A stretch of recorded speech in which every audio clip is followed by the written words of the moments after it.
Adi muskusi. Safar. 15-qism.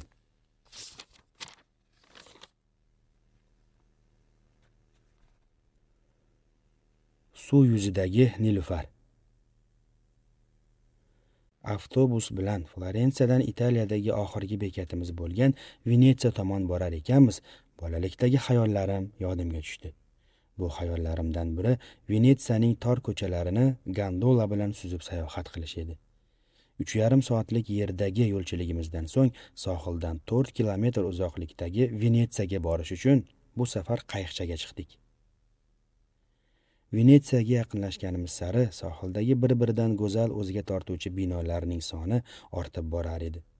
Shaharga yetib kelganimizdan so'ng Mahkumlar ko'prigidan o'tdik.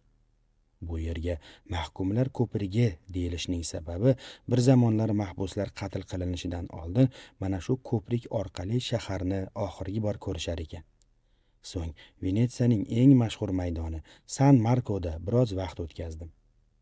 Dunyoning eng mashhur maydonlaridan biri bo'lgan San Marko maydoni sentyabr-oktyabr oylarida suv ostida qolar ekan.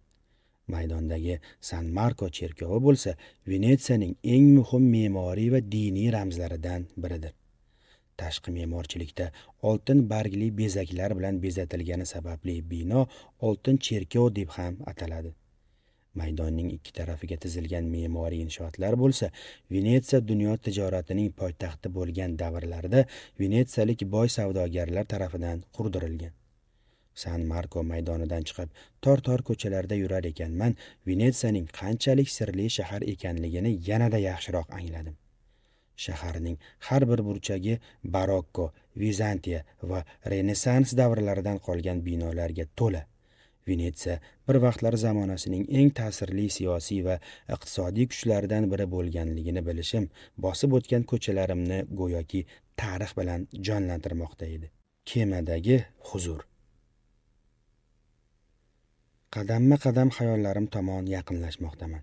Qayiqqa chiqish uchun yo'l olganim Rialto ko'prigiga yetib borguncha ko'plab chekka ko'chalarni kechib o'tdim. Rialto ko'prigining ostida kutib turgan qayiqqa 40 daqiqalik kema sayohati uchun sizlardan 100 yevro so'rashadi. Biroq biz 6 sayyoh kelishib bir kemaga chiqqanimiz uchun kishi boshiga 16 yevrodan to'lab qayiqda sayohat qilish zavqini his eta oldik. Uylarning orasidagi iplarga tizilgan kirlar shamolda silkinar ekan, biz Venetsiyaning suv ostida qolgan ko'chalarini kezmoqdamiz. Kanallar xuddi to'rdek shaharni o'rab olibdi. Yo'l bo'yi ko'zimizni eskirib qolgan bo'lsa-da, bir-biridan go'zal bo'lgan ko'priklardan uza olmadi. Devorlar orasida ko'ringan chiroqlar yo'limizni yoritar ekan, botayotgan quyoshning oxirgi nurlari osmondan tushayotgan vaqtlarda Venetsiya barcha go'zalliklarini mehmonlarga namoyon qilmoqda. Shaharni quvonch va hayajon bilan kemada sayr qilgandan so'ng takror Rialto ko'prigiga qaytib keldik. Atrofi nihoyatda gavjum va jonli bo'lgan Rialto ko'prigi katta kanalni, Grand kanalni ikkiga bo'lib turadi.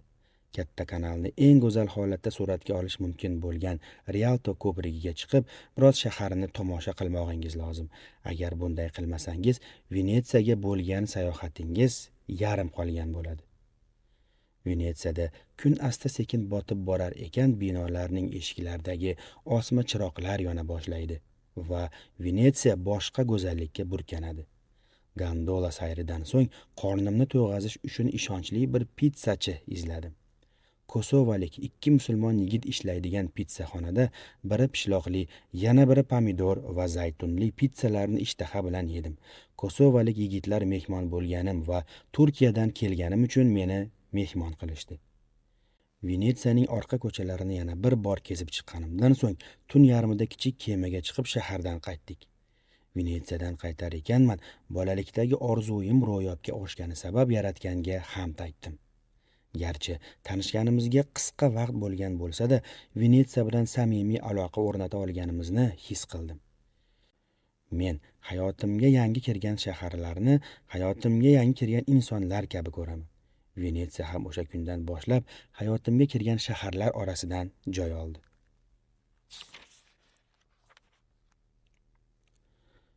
Tiranadan Shkodragacha bo'lgan Albaniya safari. Usmoniylar davlati haqida qanchalik ko'p kitob o'qisangiz o'qing, agar Bolqonga bormagan bo'lsangiz, ular haqidagi ma'lumotlaringiz va tushunchalaringiz mutlaqo kemtik bo'lib qolaveradi. Men ham Bolqonga har borganimda Usmonlilarning bu ulkan madaniyat va yaqdillik muhitini qanday qilib barpo etganliklari haqida o'ylanaman.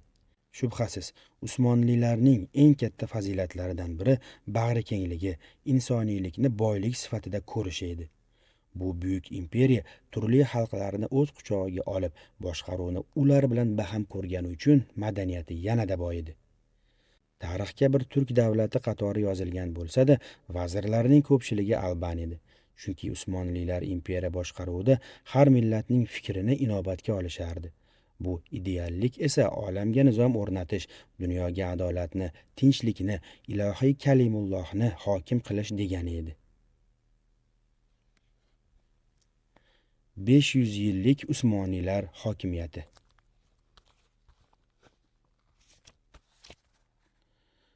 Shu o'ylar bilan Albaniyaning poytaxti Tiranaga yo'l oldim.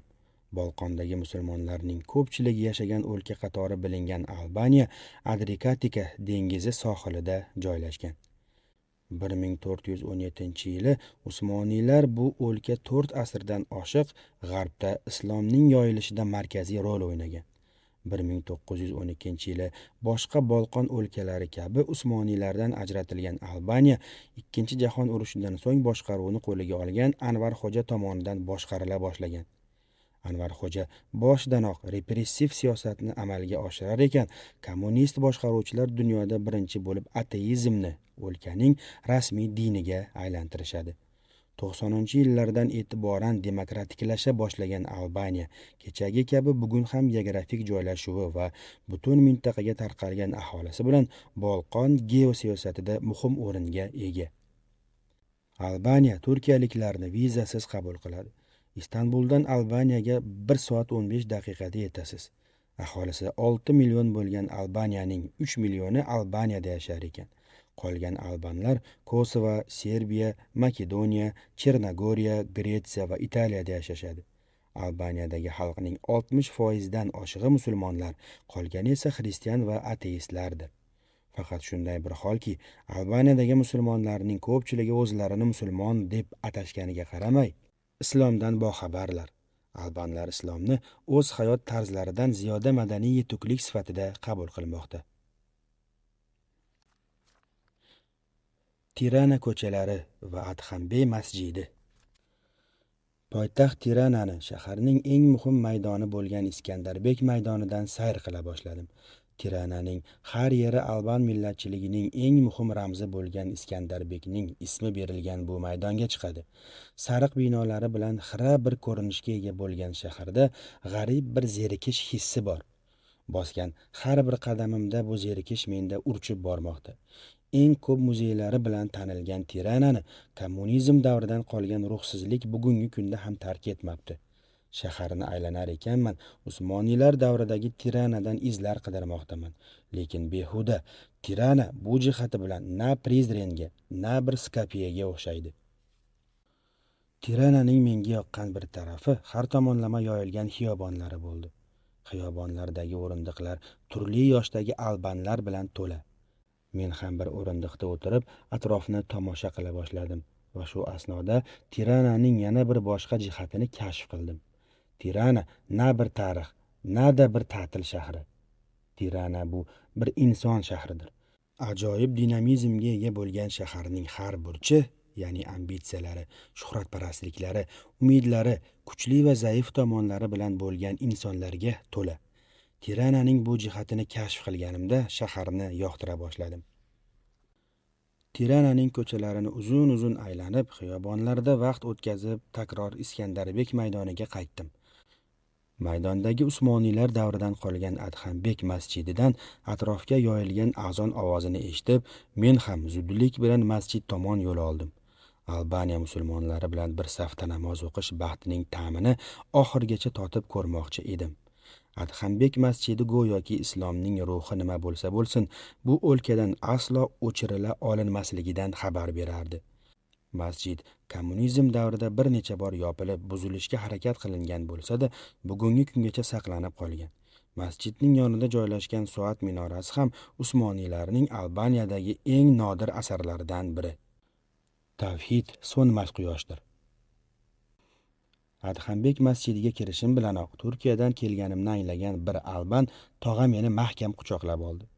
Xuddi uzoq vaqtlardir ko'ra olmagan, sog'inch bilan kutgan bir do'stini quchoqlaganday bo'ldi. Birinchi Ixlos surasi o'qilib duolar qilindi. So'ngra saflar mustahkamlanib namozga turildi.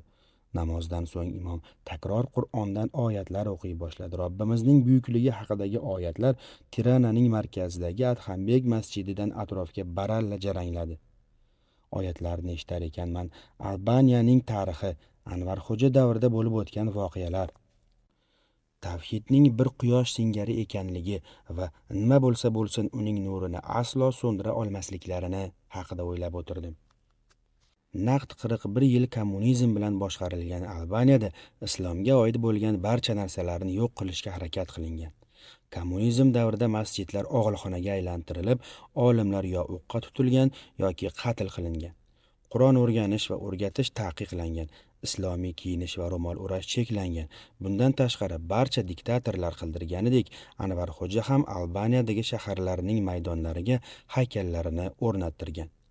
Lekin kunlarni insonlar orasida taqsimlagan Alloh zulm bilan o'tgan kunlar ortidan kommunist rahbarning ham jazosini berdi. Bugungi kunda albaniyaliklar, ayniqsa yangi nasl Anvarxo'janing ismini eshitishni istamaydilar. Bektoshiylar va Baba Mondi. Tiranagacha kelgan ekanman. Bektoshiylar tariqatining eng muhim ruhoniy boshchisi Baba Mondini ziyorat qilmasdan bu shahardan ketishim to'g'ri bo'lmasdi. Tiranada tanishganim bir turk talaba bilan taksiga chiqib so'rab surishtirib, hozirgi kundagi Bektoshiylik markaziga yetib keldik. Markaziga kirar-kirmas bog'da Baba Mondi bilan qarshilashdik. Baba Mondi quvnoq va juda hazilkash inson ekan. Bizga tinmasdan turk futboli haqida savollar berib, ayniqsa Trabzonsporning Trabzon professional turk futbol klubi ahvolini so'radi. Futbol muhabbatidan keyin Baba Mondi bilan Bektoshiylik haqida suhbat qura boshladik. Baba Mondi savollarimga javob berar ekan, Bektoshiylik qanchalik darajada buzilib ketganligini, Albaniyada Bektoshiylik nomidan islom e'tiqodiga tamoman ters bir tushuncha paydo qilinganligini payqadim. Ayni tuyg'u va fikrga Tetovadagi Arabati takkasida Bektoshiy darveshlar bilan suhbat qurganimda ham yo'liqqan edim. Albaniya Bektoshiylari boshda sharob ichish bilan birga islomning harom qilgan ko'pgina narsalarini halol deb hisoblashadi. Hattoki dargohini ziyorat qilgani kelgan mehmonlarga agar ular xohlasa sharob ham quyib berishadi. Albaniyaning Safranbolusi Berat. Poytaxt Tiranani yaxshilab sayohat qilganimizdan so'ng Albaniyaning boshqa muhim shaharlari bo'lgan Berat, Kruya va Shkodrani sayohat qilish uchun takror yo'lga chiqdik. Ilk sayohatimiz Tiranadan 3 soatlik uzoqlikdagi Albaniyaning Berat shahridan boshlandi. Bir tog'ning yon bag'riga qurilgan shaharning manzarasi eski zamon suratlari kabi sof va samimiy. Berat albanchada ming deraza degan ma'noni beradi. Ismini oq ohakli, qizil tomli, yog'ochdan yasalgan keng derazali uylardan olgan shahar eski tarixiy holini hech yo'qotmagan. Asrlardir Berat shahrining o'rtasida oqib o'tgan Osumi daryosining bir tomonida minoralar yuksalar ekan, boshqa tomonida esa qo'ng'iroqlar ovozi eshitiladi. Musulmonlar daryoning bir tarafida, xristianlar bo'lsa ko'pincha narigi tarafida yashashadi. Beratni sayr qilar ekansiz, har burchagida Usmonlilardan, bizning tariximizdan qolgan izlarni ko'rasiz. Shaharni eng go'zal bir shaklda tomosha qilsak bo'ladigan joy bu Berat qal'asidir. Agar erinmasdan qal'aning ustiga chiqsangiz, sizni qal'adan shahar tomon go'zal bir manzara kutib turadi.